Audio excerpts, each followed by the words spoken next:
Praise the Lord, hallelujah. Zion வாக்குத்தத்த ஆராதனைக்கு அன்போடு கூட இயேசு கிறிஸ்துவின் நாமத்தில் உங்களை வரவேற்கிறேன். இந்த டிசம்பர் மாதத்திலும் தேவனாகிய கர்த்தர் நமக்கு கொடுத்ததான வாக்குத்தத்தம் எசேக்கியேல் தீர்க்கதரிசன புஸ்தகம் அதிகாரம் 17:22 வசனம்.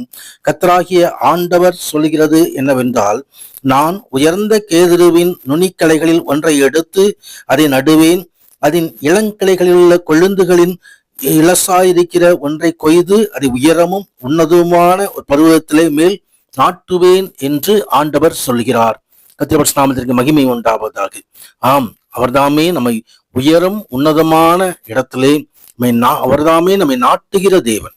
அந்த மகிமையின் தேவனை நாம் இந்த வார்த்தையின் மூலமாக சர்வர்கள் ஈடுபடும்படி அவர் தொழுது கொள்ளலாம், நோக்கி பார்ப்போம். ஸ்தோத்திரம். நீதிமானா நீதிமானா இரத்தத்தாலே கழுவப்பட்ட நீதிமான், இயேசுவின் இரத்தத்தாலே கழுவப்பட்ட நீதிமான்.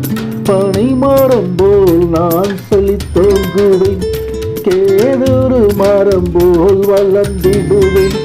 பனை மரம் போல் நான் செழித்தோங்குவேன், கேதுரு மரம் போல் வளர்ந்திடுவேன்.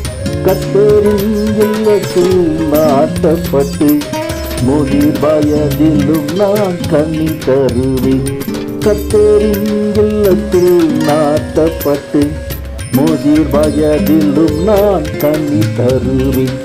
நீதிமானா நீதிமானா இரத்தத்தாலே கழுவப்பட்ட நீதிமான், இயேசுவின் இரத்தத்தாலே கழுவப்பட்ட நீதிமான். காலையிலேவும் கிருபையையும் இரவினிலேவும் சத்தியத்தையும், காலையிலேவும் கிருபையையும் இரவினிலேவும் சக்தி. 10 நரம்புகள் இசையோடு பாடி பாடி புகழ்ந்திடுவேன். 10 நரம்புகள் இசையோடு பாடி பாடி புகழ்ந்திடுவேன். நீதிமானா நீதிமானா இரத்தத்தாலே கழுவப்பட்ட நீதிமான், இயேசுவின் இரத்தத்தாலே கழுவப்பட்ட நீதிமான்.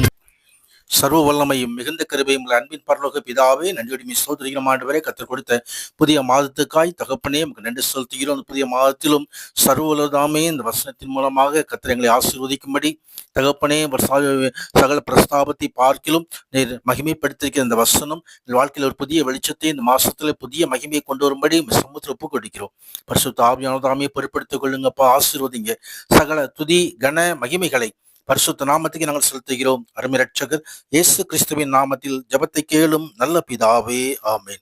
கர்த்தருடைய பரிசுத்த நாமத்திற்கே மகிமை உண்டாவதாக. இங்கே ஆண்டவராகிய தேவன் ஒரு பர்வதத்தின் மேல் நாட்டுகிறதை குறித்து நாம் பார்க்கிறோம். எதை நாட்டுகிறார் என்று சொன்னால், கேதுருவின் நுனிக்குலையை ஒன்றை எடுத்து நாட்டுகிறார். அது நிலங்களில் கொழுந்துகளில் இலசா இருக்கிறதை ஒன்று கொய்ந்து அது உயரமும் உன்னதமான ஒரு பர்வதத்திலேயே அதை நாட்டுவதாக ஆண்டவர் சொல்கிறதை குறித்து பார்க்கிறோம். அந்த பர்வதம் எங்கே இருக்கிறதுன்னு சொன்னால், அடுத்த வசனத்தில் 23வது வசனத்திலே, இஸ்ரவேலின் உயரமான பர்வதத்திலே அதை நாட்டுவேன். ஆம், அது கொப்புகளை விட்டு கனிதந்து மகிமையான கேதுருவாய் மாறும். அதன் கீழே சகலவிதமான பட்சி ஜாதிகளும் வந்து அதன் கிளைகளில் நிழலிலே தாபரிக்கும். கர்த்தருடைய நாமத்திற்கு மகிமை உண்டாகும். அப்படியாய் ஆண்டவராகிய தேவன் நாட்டுவதோடு மாத்திரமல்ல, அதை வளரும்படியாக செய்கிறார், கனிதரும்படியாக செய்கிறார். ஆம், அதில் அநேக பட்சிகள் தங்கி தாபரிப்பதை ஆண்டவர் தாமே காட்டுகிறதை குறித்து பார்க்கிறோம். உயர்ந்த விருட்சத்தை தாழ்த்தி தாழ்ந்த விருட்சத்தை உயர்த்துகிறவர், உயர்ந்தவர்களை தாழ்த்தி கீழானவர்களை மேலாக்குகிற தேவன். அப்படித்தான் மரியாள் பாடினாள். கர்த்தருடைய நாமத்திற்கு மகிமை உண்டாவதாக. அந்த தேவனாய் கர்த்தர் இந்த நாளிலும் நமது வாழ்க்கையிலும் அப்படியான ஒரு வாழ்க்கையை செய்ய கொண்டிருக்கிறார். இதோ ஒரு கேதுரு நுனி நாட்டப்பட்ட பொழுது அங்கே 17வது அதிகாரத்தில் 3வது வசனத்தில் பார்க்கிறோம்.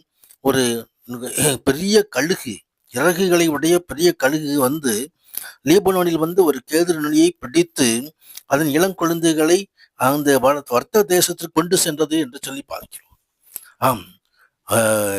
வர்த்தக தேசமான பாபிலோனுக்கு எருசலேமிலிருந்து இந்த இஸ்ரவேலராகிய கிளை கொண்டு செல்லப்பட்டது. ஆனால் ஆண்டவரை தேவன் மீண்டுமாய் கொண்டு வந்து அதை நாட்டுகிறதை இங்கே நாம் பார்க்கிறோம். கர்த்தருடைய பரிசுத்த நாமத்திற்கு மகிமை உண்டாவதாக.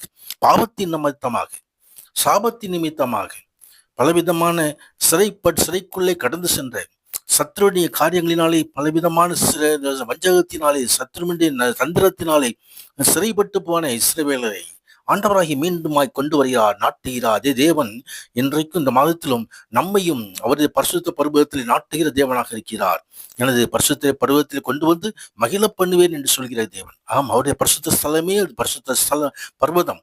அந்த பருவத்திலே நம்ம அந்த தியானிக்கிற ஒவ்வொருவரையும் அவர் நாட்டுவார், கனிதர வைப்பார், மகிமைப்படுத்துவார், அநேகருக்கு பிரயோஜனமாய் ஆசீர்வாதமாய் உயர்த்துவார். கர்த்தருடைய பரிசுத்த மகிமை உண்டாவதாக. ஆம், இங்கே இஸ்ரவேல் ஜனங்கள் எல்லாம் சிறைப்பட்டு போனார்கள். ஆனாலும் மீண்டுமாய் இந்த மகிமையை கொண்டு வரும்படியாய் இதோ தாவீதின் வம்சம் எல்லாம் போய்விட்டது. ஆனாலும் சாவீதின் வம்சத்திலிருந்து செருபாபேல் என்ற மனிதனை ஆண்டவர் கொண்டு வந்து பரிசுத்த ஸ்தலத்தை கட்டினார். ஆம், அந்த பர்வதம் கட்டப்பட்டது. அந்த பருவத்திலே கேதுரு நுனி குலையை கொண்டு வந்து கேதுருவாய் மலர் உயர வைத்தார். ஆம், மகிமையா உயர வைத்தார். அதே தேவன் செருபாபேலோடு நிறுத்தவில்லை. அவர் மீண்டுமாய் அதே தாவீதின் வம்சத்திலே தாவீதின் குமாரனாகிய கிறிஸ்துவை கொண்டு வந்தார். ஆம், அவர் இளங்கிளையை போல துளித்தார் என்று சொல்லி ஏசாயா 53 2வது வசனத்திலே சொல்லி இருக்கிறார். ஆம், அவர் இளங்கிளையை போல துளித்தார். அவரிடம் அழகு இல்லை, சௌந்தரியம் இல்லை, ஆனால் நமக்காக ஒரு ரட்சிப்பை உண்டு பண்ணினார். கர்த்தருடைய பரிசுத்த நாமத்திற்கு மகிமை உண்டாவதாக. ஆம், இந்த சியோன் பர்வதம் அது மகிமையின் பர்வதம். அந்த பர்வதத்திலே என் ராஜாவை அபிஷேகம் பண்ணி வைத்தேன் என்று சொல்லி சங்கீதம் 2வது சங்கீதத்தில் 6வது வசனத்திலே ஆண்டவரை தேவன் குறிப்பிட்டு எழுதுகிறதை படித்து பார்க்கிறோம். சியோன் பர்வதத்திலே இயேசு கிறிஸ்துவானவரை அவர் அபிஷேகம் பண்ணி வைத்தார். கர்த்தருடைய பரிசுத்த நாமத்திற்கு மகிமை உண்டாவதாக. இந்த உலகத்திலே அவர் தாமே கடந்து வந்து யோர்தானிலே மூழ்கி ஞானஸ்நானம் பெற்ற பொழுது பரிசுத்த ஆவியானவர் ரூபம் கொண்டு பிராவின் வடிவமாக கடந்து வந்தார். 3.5 ஆண்டுகள் ஊழியம் செய்து மீண்டுமாய் அவர் பரலோக தேவனிடத்திலே பிராவின் வலது பரிசுத்தில் நமக்காக வீற்றிருந்து பரிந்து பேசிக் கொண்டிருக்கிறார். மீண்டுமாய் வருவார். ஆம், அவர் தாமே வந்து அவருடைய பிள்ளைகளை கூட்டி சேர்த்து கொள்ளுவார். ஆம், சிலுவையில் நமக்காக ரத்தத்தை சிந்தியவர். அந்த ரத்தத்தினாலே அவர் நம்மையும் கழுவி ராஜாக்களாக ஆசாரியர்களாக மாற்றினவர். கர்த்தருடைய பரிசுத்த நாமத்திற்கு மகிமை உண்டாவதாக. ஆம், அவர் தாமே நம்மை ராஜாக்களாக மாற்றியிருக்கிறார். அவர் தாமே நம்மை மகிமைப்படுத்தி இருக்கிறார். கர்த்தருடைய பரிசுத்த நாமத்திற்கு மகிமை உண்டாவதாக. அந்த சியோன் மலையிலே எபிரேயருக்கு எழுதப்பட்ட நிருபத்தில் பார்க்கிறோம். 12வது அதிகாரம் 22வது வசனத்திலே இந்த சியோனுக்கு நம்மையும் அழைக்கிறார். நீங்கள் சியோனுக்கு வந்து நீங்களும் சியோன் மலையிடத்திற்கும் ஜீவனுள்ள தேவனுடைய நகரமாகிய பரம எருசலேம் இடத்திற்கும் 1000-10,000 தேவதூதர்களிடத்திற்கும் பரலோகத்திலே பேர் எழுதியிருக்கிற சர்வ சங்க சபையின் இடத்திற்கும் கடந்து வந்தீர்கள் என்று சொல்லி அவர் குறிப்பிட்டு எழுதியதை குறித்து பார்க்கிறோம். நம்மையும் சியோனுக்கு அழைக்கிற தேவன். கர்த்தருடைய பரிசுத்த நாமத்திற்கு மகிமை. சியோனிலே அவர் தாமே நம்மை மகிமைப்படுத்துகிறவர். கர்த்தருடைய பரிசுத்த நாமத்திற்கு மகிமை உண்டாவதாக. ஆம், இந்த உலகத்தில் சத்துருவானவன் எத்தனையோ காரியங்களை நமக்கு எதிராக செய்திருக்கலாம். 80வது சங்கீதத்திலே சங்கீதக்காரர் சொல்லுவது போல இதோ 8வது வசனத்திலே எங்கள் அயலாருக்கு நாங்கள் வழக்காக வைக்கிறீர், எங்கள் சத்துருக்களை எங்களை பரியாசம் பண்ண வைக்கிறீர் என்று சொல்லி அங்கே அவருடைய நிலைமை குறித்து சங்கீதக்காரர் வசனத்தோடு காரியம் எழுதுகிறது. சேனைகளின் தேவனே எங்களை திருப்பி கொண்டு மாறும், இந்த முகத்தை பிரகாசிக்க பண்ணும், அப்பொழுது ரட்சிக்கப்படுவோம். நீர் எகிப்திலிருந்து ஒரு திராட்சை செடியை கொண்டு வந்து ஜாதிகளை துரத்திவிட்டு அதை நாட்டினீர், அதற்கு இடத்தை ஆயத்தப்படுத்தினீர், அது வேரூண்டி தேசமெங்கும் படர்ந்தது. ஆனால் அது காட்டுப்பன்றி வந்து உழுது போட்டது, அடைப்புகள் எல்லாம் தகர்க்கப்பட்டு விட்டது. ஏனென்று சொன்னால் இஸ்ரவேல் ஜனங்களுடைய பாவங்கள், மீறுதல்கள், ஆண்டவருக்கு பிடிக்காத அருவருப்பான காரியங்களை செய்ததினால் அவர்கள் தங்களையே கெடுத்து கொண்டார்கள். ஆண்டவரால் நாட்டப்பட்ட திராட்சை செடி அங்கு மீண்டுமாய் அங்கே அங்கே பாபிலோனுக்கு கொண்டு செல்லப்பட்டது. ஆனால் மீண்டுமாகி ஆண்டவராகி தேவன் தமது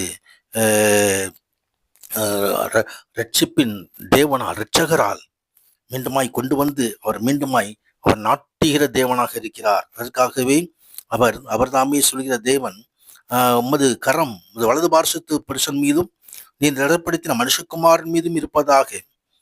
கர்த்தருடைய நாமத்துக்கு மகிமை. அப்பொழுது நாங்கள் உம்மை தொழுது கொள்வோம் எங்கள் சேனைகளின் தேவனாய் கர்த்தாவே எங்களை திருப்பிக் கொண்டு வாரும், முகத்தை பிரகாசிக்க நம்ம ரட்சிக்கப்படுவோம் என்று சொல்லி ஆண்டவராகிய தேவனை நோக்கி விண்ணப்பம் பண்ணுகிற காரியத்தை குறித்து பார்க்கிறோம்.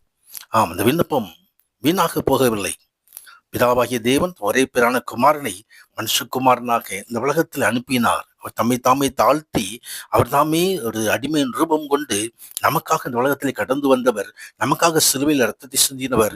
நம்மை மேன்மைப்படுத்தும்படியாக, நாம் நித்திய ஆசீர்வாதங்களை சுதந்திரிக்கும்படியாக, நாமும் சியோனுக்கு கூட வரும்படியாக, சியோனின் ரத்தத்திற்கு பேசுகிற ரத்தம், நன்மையாளர்களை பேசுகிற ரத்தத்தில் கடந்து வரும்படியாக கிருபை செய்கிற தேவன்.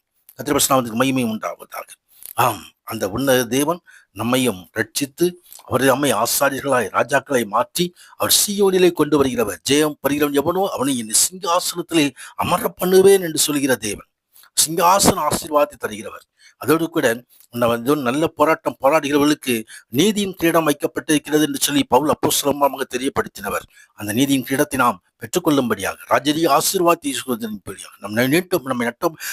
நம்மை தேவன் தாமே நம்மை நட்டும்படியாக நம்மை ஒப்புக் கொடுப்போம். தேவன் மகிமையான ஆசீர்வாதங்கள் செய்வாராக. ஆமீன், ஆமீன்.